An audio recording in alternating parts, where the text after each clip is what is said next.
GAA Podcast on RTE.ie, sponsored by Optimum Nutrition. No matter your goal, if you're putting it in, we'll help you get more out. Optimum Nutrition, the official performance nutrition partner of the Gaelic Players Association. Possession crucial from this. How much longer will the referee allow? Dublin lead by a point, and there's the whistle. It's over. It's over. We earned it by winning the last two matches on the road, and that's not going to be taken away from us. But what I love in hurling, I love players that will never give in. He hits it. He hits it. It's over the bar.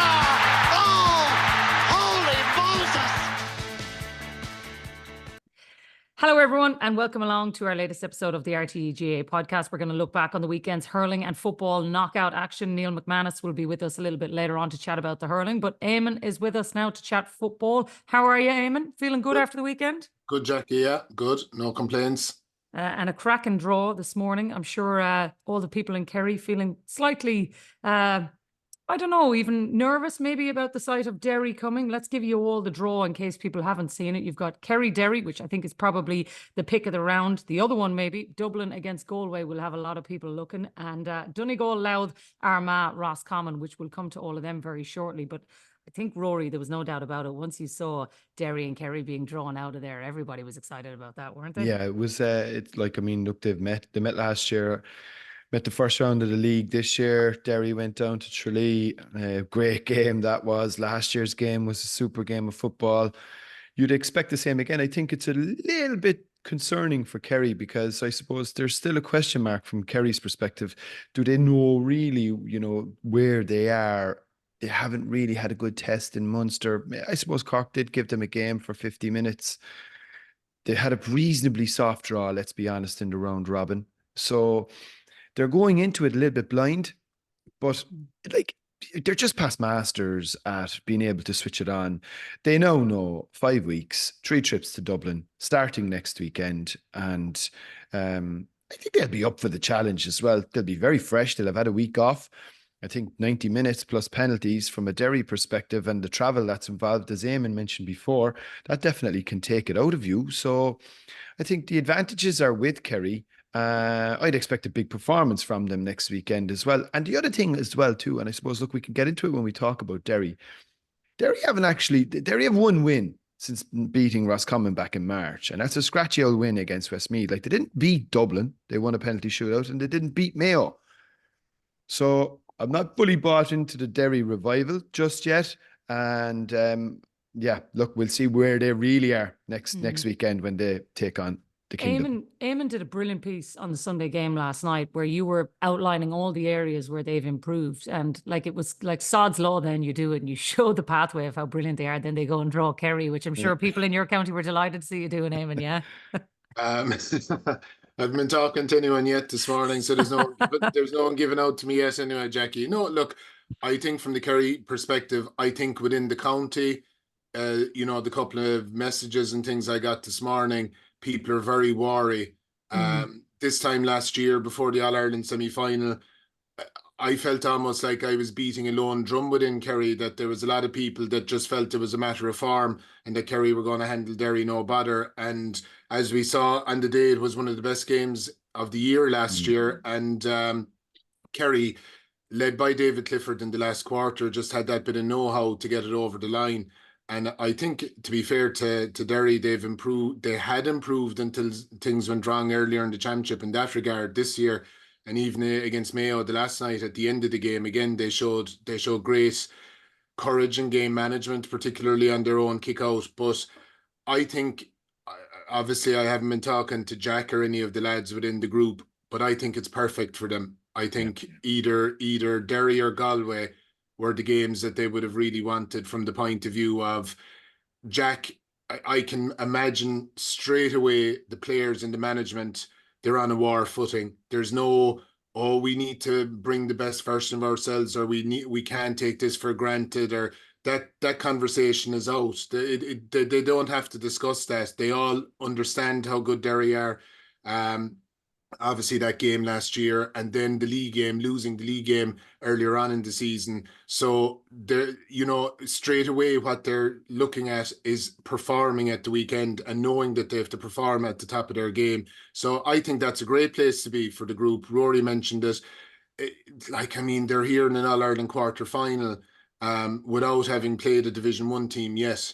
So, you know, it's time. It's time, and I think, like I said, within the group, I think it's a great draw for Kerry. It's going to be obviously a massive task to beat Derry, but ultimately this group, they want to win in All-Ireland, and to win in All-Ireland, you have to beat the likes of a Derry and win the big games from now on. So I think it's a great draw. I think it's a great draw for the general public as well. Yep. It's going to be a huge game. It is. Can I ask you a question on that, Eamonn, right? Because Rory is right. They haven't had a glove laid on them, and that has to be a concern for Jack. But can you, let's say they've had the whole season to do that and they've not known Derry are coming at them. How do you replicate that in training to make sure that you know you're at the pitch next weekend? Because Derry have come through several wars already and, you know, have not won all of them, as Rory says, you know, when you look at their statistics about the games they've actually won. But they are battle hardened. So how can Kerry be sure that they are actually ready for this? They don't know, Jacqui, to be honest. They actually don't know. Look, I mean, in the old system, when I would have been in charge, you could have 4 or 5 weeks between games, and what you were trying to do was you were trying to have the training, and particularly the football and the training, as absolutely intense and off the charts as you possibly could. You were trying to, and oftentimes it was, to be fair, when we got to the weekends, you know, the games that we were playing within training were harder sometimes than the match at the weekend. But you know, the nature of the competition now, I imagine they played an AVB game on Saturday, probably this weekend, and they would have been just trying to have, even if they had 40 minutes of really intense football, to make sure they're at the pitch. But I think they'll be fine in that regard because they're playing so many games. I think it's the mental pitch is the thing that they won't know until next weekend, in terms of when the test comes, and it will come. And oftentimes we've seen it plenty of times in the past, when you have a team that had a weekend off and you have a team that are coming in on the back of a couple of games. It can often take the Derry, in this case, a while to get going in the game. It can take them into the second half sometimes to kind of really find the flow in terms of their movement and everything else. So when that test comes for Kerry the next day, having the ability to respond will be where we know they're at. Now, I expect them to be able to be honest. I'm expecting Kerry to show up next weekend and to really go at it, and I think it'll be similar to the semi-final last year. I think it'll be a fantastic battle. And can I ask, Eamonn, I mean, we saw last year the impact of the week on situation that seemed to affect the teams going in. I mean, without getting into predictions, but it would look to me that the 4 teams that had the week off are sort of red hot favourites now. Would that be fair? I'd say they're certainly favourites, Rory, but you know, last year it was the first year of it. So it's hard to know. Look, Lee mentioned it as well last night about the fatigue for Derry next weekend, that because of the extra time, it has to be a factor.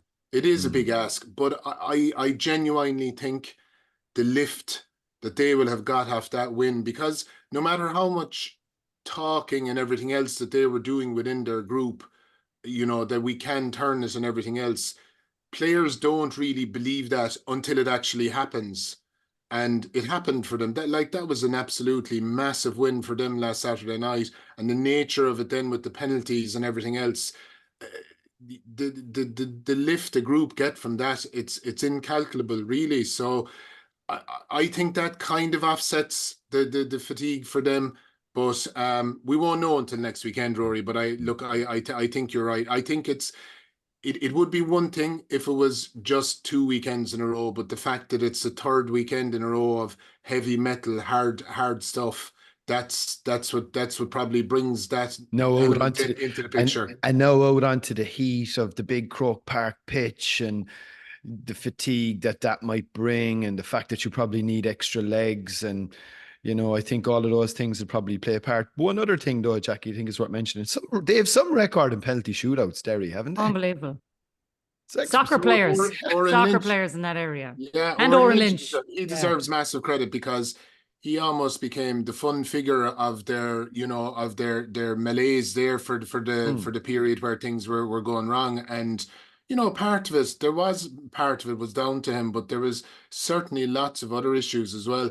But one thing I spotted Saturday evening, and I thought it was very interesting, and it shows the experience they have in these penalty shootouts. Now, I don't know if you noticed, after every Mayo penalty, Oren Lynch retrieved the ball and handed it to the next Derry player.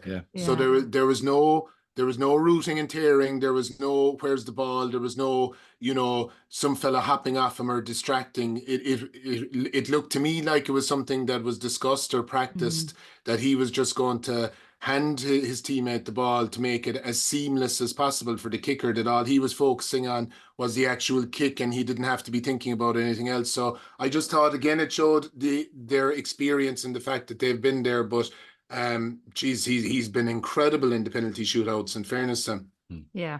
Come here, before we move on away from that game, lads, you'd have to spare a thought for Mayo people and the anguish they've gone through over the last couple of years in this football championship. I know. It's just like losing on penalty shootouts. We've talked about Armagh and the difficulty they've had, Rory, but I do think for Mayo fans, it's a particular kind of suffering being a Mayo football fan, isn't it? They've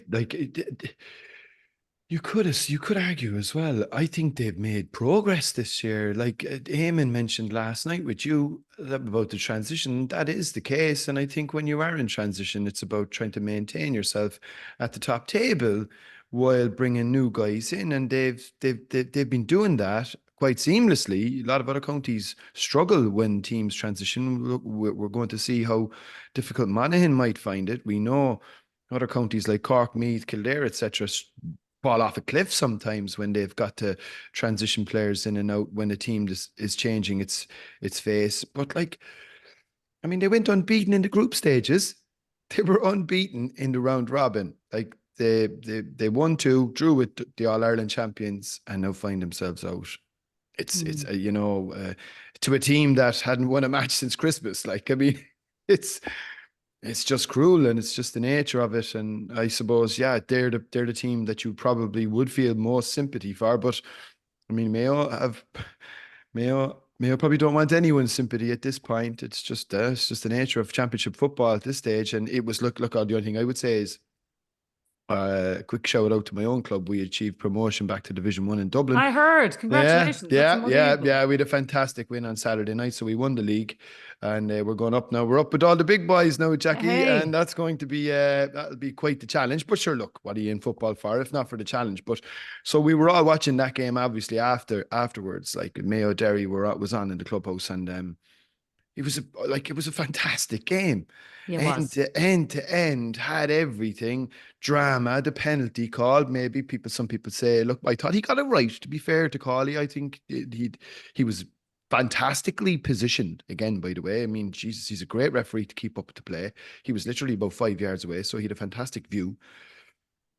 And like, I mean, was it the Sam Callanan misplaced hand pass to go over the bar to put them 2 points up at the back end? Would have probably killed the game off. Missed that. Oh, look, you know, your heart would go to him, but yeah, it's of no consolation now, unfortunately. Yeah, it's just hard for them, Eamonn, because I think it's how do you keep regrouping with, it's not necessarily the same group of players, but there is still a core of them that have some decisions to make about the next few years, and can they continue with this crusade for Mayo? Because, you know, even Lee, who's inside with us an awful lot, just says like they had a golden generation of players that didn't get over the line, and you do wonder if the same is going to happen with this crop. Yeah, absolutely, Jacqui. And Lee, as we all know, is a very bubbly character, and you could see yesterday he was very disappointed and he was hurting. But I suppose, like, the one thing about it is that that's championship, and that's why we all love championship and we all love knockout football.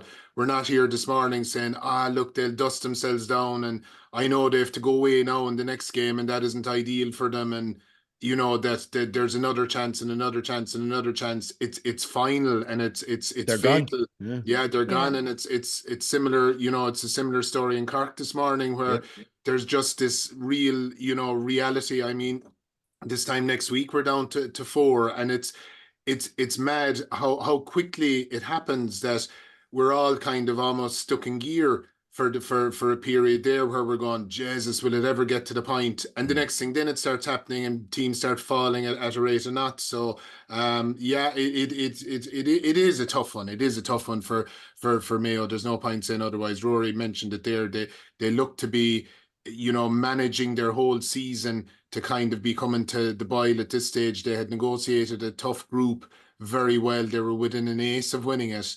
And the next thing, then a week later, they're gone. Gone. And it's the McHale Park thing again, isn't it, mad? Like, if they'd had a choice, they'd have probably played it in Dr. Hyde Park, and they'd be probably still in it this morning. yeah, and the other thing with it as well, Jacqui and Eamonn, we shouldn't forget about Tyrone in a similar scenario. Really good victory, very well deserved victory in Tullamore 7 days ago against Cork. Home advantage against the team that had been relegated from Division 1. And now they're out as well. It's yeah. Yeah, it was a wild weekend. And in fairness, credit to Roscommon, because even seeing Roscommon and Louth in this quarterfinal draw, I think that does actually add a lot to the competition, Eamon. And whether you give them a chance of beating a Donegal or Armagh is kind of irrelevant. The fact that you're going to have an Armagh, a Louth or a Roscommon in the final four of the All-Ireland Championships is actually going to be brilliant entertainment for people who go to Croke Park to watch those games. It is, and it takes away the predictability factor, like you said, that of those four, like even, I know Jim McGuinness probably had massive ambitions at the start of the season, but if you told him, that there's a huge chance they'd be in an All-Ireland semi-final and Ulster champions, he'd be saying for his first year back, I'd certainly take that. Yeah. But Roscommon were fantastic value, and it's, I've said it before, at times they can be hard to analyze. You just don't know what version of them is going to show up. But when they show up with that game and with the forwards they have, they're brilliant. They reminded me of St. Bridget's, the way St. Bridget's play on Saturday evening, that it was direct and it was attacking, but it was very measured at the same time.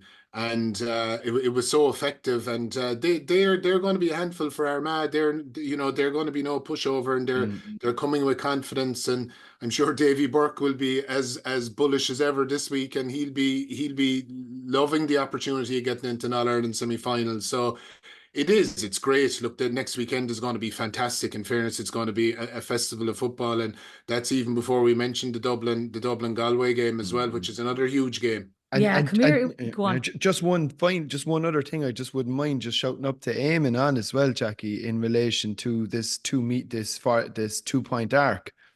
I'd say if the 2-point arc was in play in Healy Park, Roscommon would have won the match. Would have won the match by about 20 points. Like, Martin must have kicked. I don't know. Did he kick? He certainly kicked 2 absolute corkers, like from way out.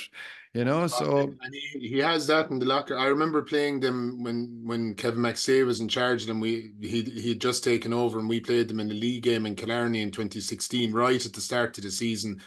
And we weren't long back from holiday, and we were just getting going. And they'd one of those days where when the Roscommon players and forwards get going like that, they kick from everywhere. I was just smiling to myself on the sideline. I said, well, we can write off this 2 points anyway, the way they're going today. And signs on, we lost. And I think it was the first time Roscommon had won in Killarney in an age. So it was one of those ones. I remember that, yeah. They were just, they're brilliant players. They have excellent forwards that most counties would love to have. And they've 4 real finishers up front in Derek Craig, Connor Cox, Murta, and Donny Smith. Like, they're brilliant forwards. So so that's going to be I'm really looking forward to that one. I'm really, because I think that's 50-50. Do you? Yeah, I do. Even with the way Armagh have been playing, I would see that as 50-50, big time. I think Roscommon physically, they'll be well able for Armagh. That takes away a big weapon from Armagh with all their macho stuff. And I think they've got the forwards to hurt them up front. They'll have a good enough midfield to at least get parity with. Enda Smith looks like he's starting to get a bit of form back. And I think defensively, they'll be able to cope with what Armagh have at the other end. Doesn't mean they'll win, but I think this will be extremely competitive. Could be the best game of the weekend.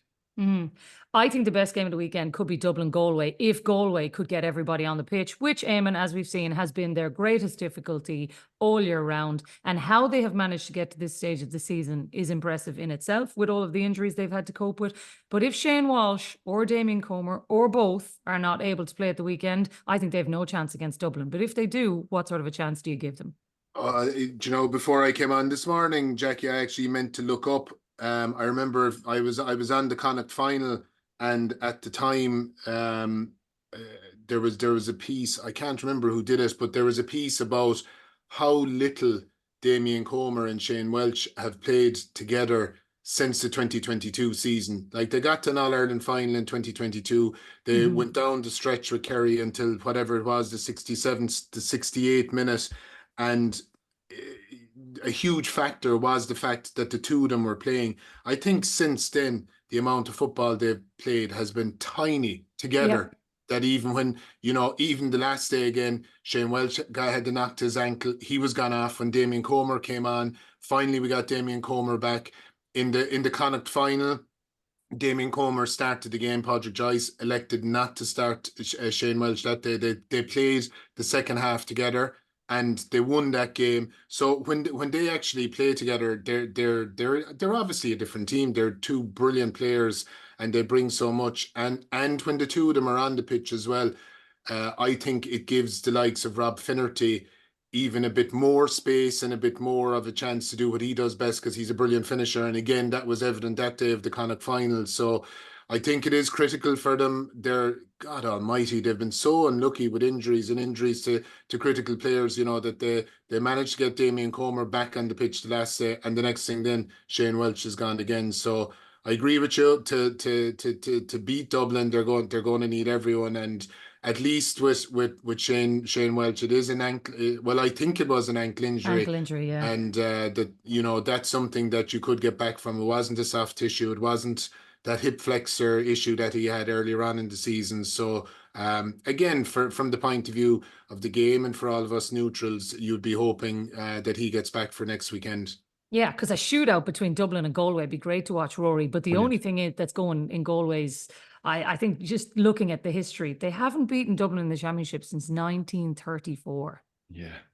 That's kind of a frightening stat. But they definitely have the armory to do it. They probably haven't met all that often. True. To be fair, now I suppose there'll be memories of 83. Was it the 12 Apostles or the Dirty Dozen, depending on who you talk to, depending on which side of the fence. You talk to my father-in-law, they're the 12 Apostles, So and then I think they met in an All-Ireland semi-final a couple of years ago, where it was a bit lackluster of a semi-final. It was played on a Saturday night in a more recent vintage. But look, it to me, that will largely depend on personnel from a Galway perspective. They have definitely one of the best, I think, natural footballers, like themselves. Kerry and Dublin, I think, are right up there. John Maher again, what a workhorse, and what a fella to get around the pitch and put a shift in for you. I thought he was unbelievable again on Saturday. So look, I don't know. I mean, you'd still probably have to to beat Dublin in Croke Park doesn't really happen that often. What is it, twice in 10 years? So they're going to be up against it. They will need everybody, but they're not without hope either. And we saw the last day in the Hyde that Dublin aren't as infallible as maybe we might have assumed they would be earlier in the season, but it's still a huge ask. Yeah, I have that stat there, Jacqui. Before the Connacht final this season, Shane Welch and Damien Comer had only played 4 minutes and 45 seconds together all season long. So wow. they've played less than 50 minutes together all season long at this stage. And during the 22 season, of the game time that season, they spent 90% of the time on the pitch together. So wow. it's a huge factor. So from their point of view, you definitely be hoping that they can get more time on the pitch together next weekend. If they are, Eamonn, right, and Galway are at full tilt, do you think they can beat Dublin? I think they can, absolutely they can, but whether they will or not, as Rory mentioned, the Dubs in Croke Park are a very different animal, and I think also that Mayo game will have brought them on immeasurably. They got such a test in the hide, and I think there's such a driven group that they're going to be, a lot of them played under par, and they're going to be annoyed with the way that they played individually. Never mind the collective. The collective was the test they got and they survived, but individually, a lot of them will have been disappointed with their performances. So I'd expect a big reaction from Dublin next weekend for Galway to win. They have to be at their absolute best. Can they? Of course they can, but whether they will or not, it is going to be an ask for them. And again, the third week in a row situation. Mm-hmm. Okay, in the last minute or so, let's finish off on Donegal Louth, the other remaining quarter-final. And I think, Rory, from a Cork perspective, they'll feel really disappointed not to be in the bowl this morning. But I think from a Louth point of view, to be in a first ever All-Ireland quarter-final, we saw the scenes yesterday at full time, the job Ger Brennan has done with this team, which the lads touched on last night. It was an incredible story of the weekend to see. I just wonder now what sort of a chance people will give them against Donegal, who will be really hotly fancied for that game, given what has happened between these two teams in the past. No chance. No chance, Jacqui. Like, I think even Eamonn mentioned it in his column, like the ceiling for them is the quarter-final. And like, that should be a very good innings. They maintained their Division 2 status with ease. They made a Leinster final and they made an All-Ireland quarter-final. Considering where they were in the middle of the winter, when their manager of the last 2 years decided to, vacate the scene, they have to get new management in. Quite an experienced cohort of management as well. I was only looking at it on the line there. He had James McCartan, Niall Mina, Ger himself. I mean, There's quite a brains trust to have over your team. And look, they played Cork to a absolute pitch perfect. Like, it was like a fiddle. I was watching a match and I was going, this is so predictable, and I think what Cork needed to probably try and do is make the game slightly more unpredictable. And unfortunately, once you left them in it, down to free at the end, Soft. Look, yeah. I mean, once you put your hands on someone, he goes down handy enough. I think from the referee's point of view, knowing that you're in judge, jury, and executioner mode at this stage. When you blow that whistle, you're making a call on who you think is going to win the game. Are you absolutely certain that that's a free? I don't know if he could say that with any certainty. It didn't really look like one to me. But look, that's the nature of it. I don't think Cork can have any complaints. The lack of composure on a couple of occasions going through on goal. Blaster from Omagh Sweeney. Even he tips that over the bar with a hand pass. We saw Chris Oak-Jones on another occasion. Very poor shot selection from Conor Corbett. Powter, when he came on, made a bit of a difference. People may be arguing he should have come on a bit sooner. This is a blow, and I think it's a bigger blow from the point of view that John has said that he's not certain to continue. I think that's a major problem, because I think Eamonn is absolutely 100% correct. There is nobody on the landscape sticking the paw up to replace him. And he has made good progress. Getting out of Division 2 next year would have represented a really good opportunity, given with the fact Monaghan and Roscommon coming down. It's not a Donegal Armagh situation like you had last year. It does give you a better opportunity maybe to progress, and getting back up to Division 1 would be a big step forward, because they need to be playing these teams on a more regular basis to try and establish themselves as a proper Tier 1 county. And a big blow. But look, all the credit to Louth. I think it wasn't a great game, let's be perfectly honest, but they don't care. They're in the quarter-final, and the best of luck to them. Yeah, absolutely. We'll finish off on that, Eamonn, because I think you're right. Maybe if that is their ceiling, a lot of people might say that could be Cork's ceiling as well, though, because coming up against a Donegal, yes, they beat them a couple of weekends ago, but I think for them to be really seeing themselves as a top tier county, then getting beyond the quarterfinal stages should be their ambition. And maybe you are right that maybe a ceiling for a Louth or a Cork being in these kind of positions is probably dreamland, given where they were at the start of the season. Possibly, Jacqui, but I think the Cork, like going to Tullamore last weekend, you would have been saying, where's their ceiling there? Because that they were in great shape, and I fancy them to beat Tyrone in that game. Now, massive credit to Tyrone. They played very, very well in the game. And deservedly won that game. But it's all what if said. If Cork had managed to win that game and they were sitting in the quarter final, you'd be giving them a massive chance of getting to a semi-final, having beaten a Tyrone and a Donegal on the way. So it swings and roundabouts. You're conscious of taking the shine off the Louth win as well, because it was such a great win for them. I think with our parochial hats on, we're all going to be focused on the Cork side of the equation. And what we highlighted last night, it was just those crucial things when the game was there to be won. Cork got it wrong, but you also have to say Louth got it right. Yeah, absolutely. And even that turnover at the end, that we highlighted last night that led to the free, you'd say that it was possibly a poor decision and maybe execution from the Cork point of view, but you also have to give credit to Louth that they forced the turnover, they drove up the field, they won the free, and at the end then they shepherded them down into the corner and forced the turnover again. So we've to give Louth massive credit in that regard, but I think the way the season finished for Cork is a massive disappointment, because there was it appeared that a corner had been turned, and they're probably still stuck on that corner now at the end of it.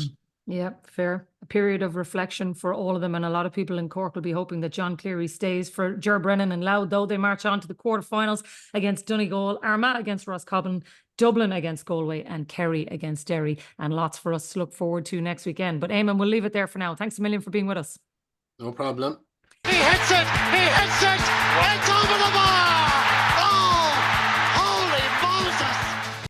Neil McManus is with us now to chat hurling, and we know our semi-final lineup. So on Saturday, the 6th of July at 3 o'clock, it'll be Clare against Kilkenny. And then on Sunday, the 7th of July at 4 o'clock, Cork against Limerick. And maybe, Neil, the lineup that people were expecting, given the matches at the weekend, Cork beating Dublin and Clare coming through against Wexford. But starting off with Cork, I guess maybe another week where they were unimpressive again, following on from that Offaly performance. They won't be happy with their performance, but I was thinking just on the way in here this morning, is that the perfect kind of setup for the Limerick game for the Cork lads? They are the team that have already beat Limerick this year. A lot of people really fancy them as the team who match up nicely whenever there's going to be large expansive spaces in Croke Park, because Cork are so athletic. And it worked well for them in Park of Heave the last time. I don't think anybody matches up to them in a physical sense, but Cork can run. Cork can really run, and the firepower and athleticism they bring off the bench as well is massive. So maybe not just shooting the lights out. I think it was only 26 points that they scored at the weekend, which wouldn't be anywhere near what they'd be needing to beat Limerick. But it might just lower expectations a little bit and actually play into their hands a small bit. I don't know, though, if that's what the Cork mentality should be, Rory, going into a game against the All-Ireland champions, who are going to be favourites again. Even what has happened between Cork and Limerick, I think Limerick will be raging favourites for this, because Cork have been so hot and cold this season. Very hard to get a handle on it. Look, I think there's an element of mystery attached to Cork, insofar as, are we still sure what their ceiling is in a performance sense? It's probably the Limerick game that time in Páirc Uí Chaoimh. But there were still elements in that performance that were sketchy. I mean, like, they coughed up 2 goals, really, which were gifts to a Limerick. In Sean O'Donoghue gets caught in possession for one, and then a stray pass for the other one. So I think we're still not sure exactly what level Cork can bring. I think there's a couple of concerning aspects from my point of view, and from a Cork point of view, we'll say. The hiding they took in that All-Ireland final 3 years ago, that has to be still, that's a scar.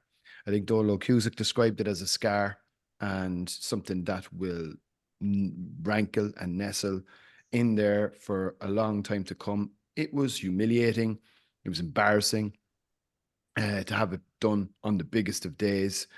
by one of your local rivals. You know, there was a lot of hype going into it. The game would be competitive, and Limerick literally took Cork to the cleaners. So that's going to be there, and that's the last Croke Park experience both these teams have had against each other. I think it is a factor because I'm not entirely sure personnel have changed all that much since. I think you're going to have a huge crowd, potentially 70, 75,000. I think Cork will they'll bring 40 anyway, maybe even more. And I think it'll be an incredible occasion, incredible atmosphere. But on all known form, Limerick win this, don't they? Yeah, on all known form. But I don't know the form of Limerick. If it was patchy at the start of the season, I think Limerick are now playing at the Limerick levels that we expected from them, Neil. I think they have gotten better as the championship has gone on, and Cork haven't. But that's the conundrum, I think, that Rory has outlined there, that we're not quite sure what we're going to get. I think we know what we're going to get from Limerick because they always deliver in Croke Park. Always. It's just what we're going to get from Cork that is going to dictate whether this is a semi-final for the ages or not. I think Cork will bring it.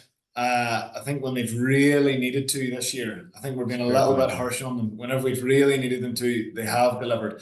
Whenever it was all on the line on 2 occasions, after being beaten by Waterford the first day out in the round robin, the response was brilliant on 2 occasions. Even though they didn't beat Clare, they really performed. And then obviously they won against Limerick whenever it's do or die. So I actually think they're a much more balanced team than what they were 3 seasons ago. And Dalton, Barrett and Harnedy there, I think that's the half forward line that they've been missing. A half forward line that can actually win their own ball. Keep you in a game whenever they're under pressure. You can fire one long onto any of the 3 of them, and there's a chance they win it and just win you a free, break up the other team's momentum. And then obviously inside they have one of the greats of all time there who's still doing it. So even though yes, the performance against Dublin wasn't something that they'd be massively happy with, I think they'll bring it. I think we're going to have an absolutely incredible occasion and a brilliant game to match as well. And look, it's great that it's somebody different. Cork have broke through in the semi-finals this year, and I think that could be the game of the year, really, with a full house in Croke Park. Yeah, and I think you're right. Look, that inside line as well. In Alan Connolly, they've found a goal scorer, and Brian Hayes, they have a running thread.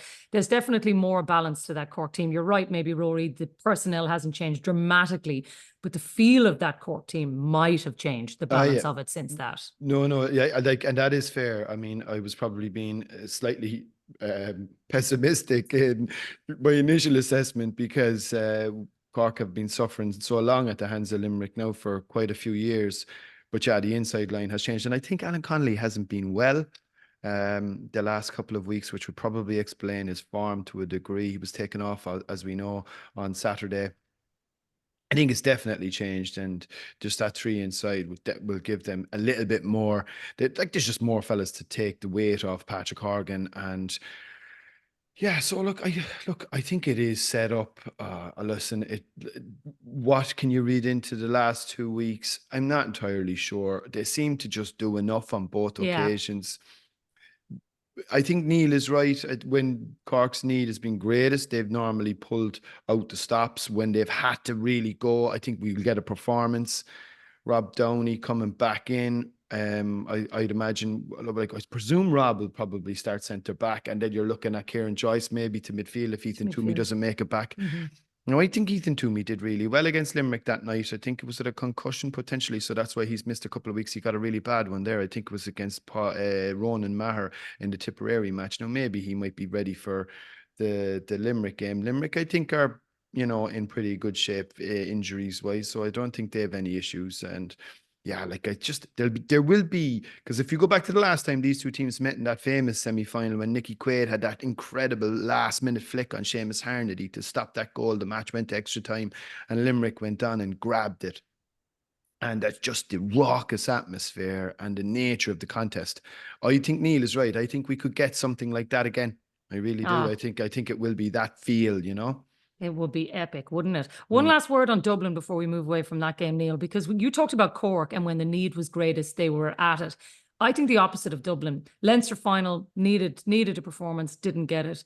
again here today, a knockout game at the weekend. Didn't get it until the last 10 minutes when the game was all but over, and then Dublin started to play. You were like, where were you for the last 60 minutes?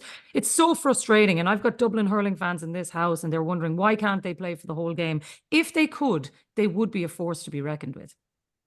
Definitely, and they actually done an awful lot right in terms of their setup against Cork, because they ran the ball at every opportunity. What we thought we would see from them in the Leinster final, that never materialized. In the Leinster final, they played the game that Kilkenny love, long direct ball, and yet against Cork, who are a very athletic team, they ran the ball, they backed themselves to play the way they wanted to. And actually, a shout out to Conor Burke as well. He has, he's put himself in contention for an All-Star, I would say. He's been so consistent for them the whole way through the round robin, and again, he was very good against Cork. But they will be, really, really annoyed with themselves in terms of their level of consistency, because we've seen brilliance from this Dublin team at times, and then we've seen them, really, really average.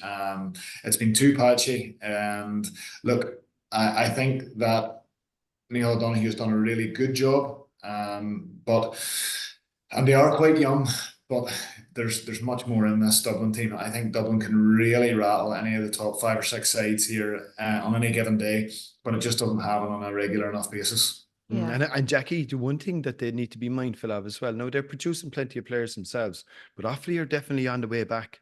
And I think Leinster is going to be extremely competitive, and as Offaly improve and as these young lads come through and filter out and start to fill out those jerseys and start to add a level of, they're back up into Liam McCarthy Cup and they're back into the Leinster Championship anyway.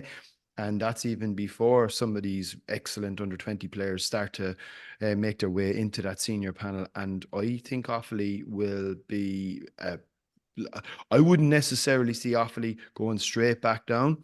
I think they'll bring a level of quality that they could get into a mix. I think it'll be much more difficult for a Dublin over the next couple of years, or a Wexford or an Antrim, to get that third place. So these opportunities won't come around all that often. And, I just wonder, did they really believe when they went down to Thurles on Saturday that they could do something? I'm not sure they did. That's a fair point as well about Offaly. The other game, Clare-Wexford, it's just such a pity with the red card, Neil, because it kind of ruined the game, didn't it? The first one for me is never a yellow card. It's so early. It's a warning. It's a warning. Isn't it? To me, Jacqui, sorry, Neil. To me, that first one is, listen, your next one, you're definitely getting a book, and I don't care what it is. But to book someone after 20 seconds, Yeah. It killed it though, because the second one then is it's stupid, and he knows it himself, but it just kind of ruined the game. And Wexford were in the game at that point, Neil. I think that's just what makes it so disappointing, that this game could have been a lot tighter. Well, absolutely. I think it actually was level at the time Rory got sent off. Yeah. The adrenaline was up. Rory was actually the player who'd won the penalty, maybe 2 or 3 minutes beforehand. And he's obviously, he's just charging about the field, and it's a loose one. And the second one is a yellow card, unfortunately. And you have to be a little bit more in control of your emotions. You're walking a tightrope, regardless of how you came upon your first yellow card. You have to be careful then. And he wasn't, and he gave the referee a decision to make with the second one. And so unfortunate, because momentum was with Wexford, and look, it just took the sting out of it immediately, almost. I think it was 112 to 15 at that stage. They just scored a penalty, and they were motoring, Neil, weren't they? Yeah, and he was going well too himself. He was having an unbelievable game. Yeah. And then you just see Clare take off, really. And whenever they got into the flow, actually, there was a 20-minute period in the second half where I think it was they scored like 2-10 against Wexford's 4 points in that period, and it was Limerick-esque how they blew them away, and obviously Tony Kelly and Shane O'Donnell both got into their flow at that stage. But it's just so unfortunate for Wexford, because that could have been a game that went right down to the wire, actually.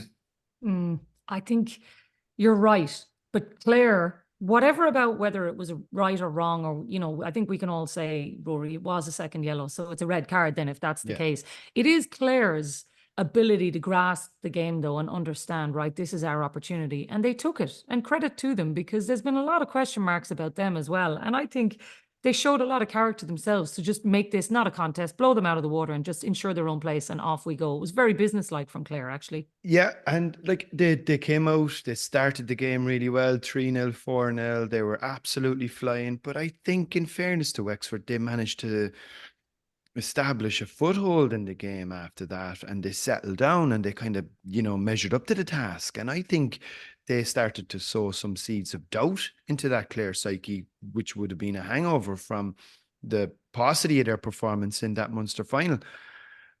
Obviously, the sending off, as we just discussed, changed everything. I think from Clare's perspective after that, they were absolutely clinical, professional, and they, put Wexford really to the sword. It was a non-contest, and this happens in intercounty hurling. It's very rare now if you go down to 14.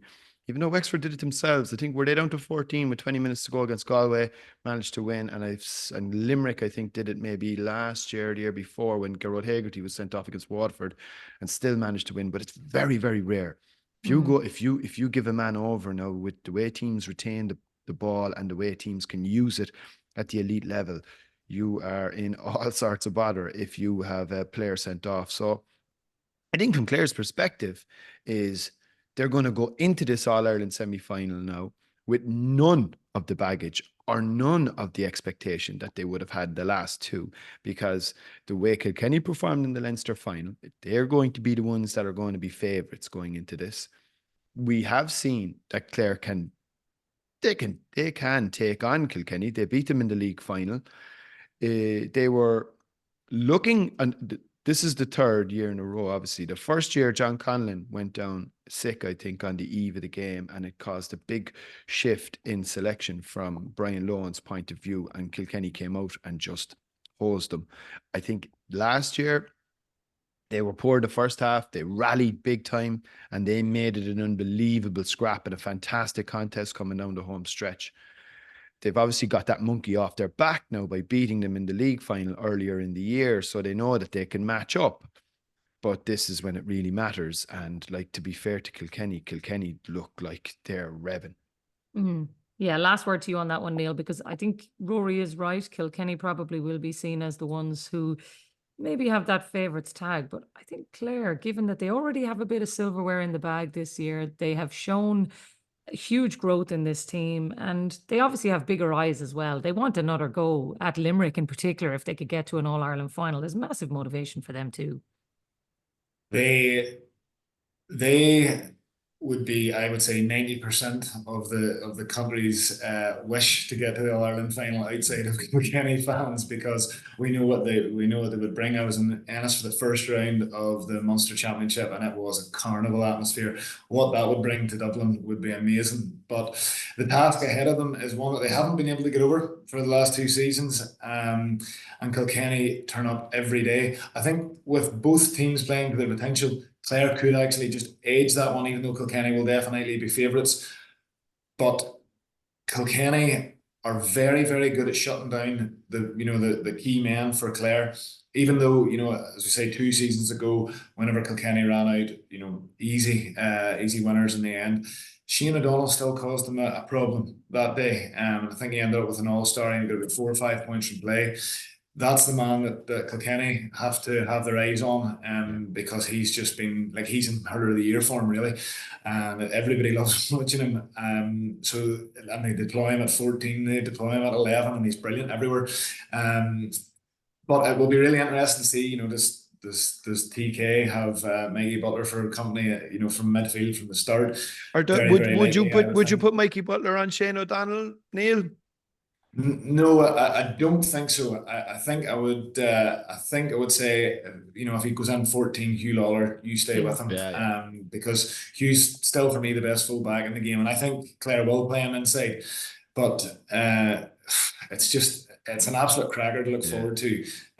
because I think we'll see a congested middle, which will leave, probably 2-on-2 at either side of the field. So I think we're going to see goals. Actually, we could have 2 absolutely cracking semi-finals. So really looking forward to it.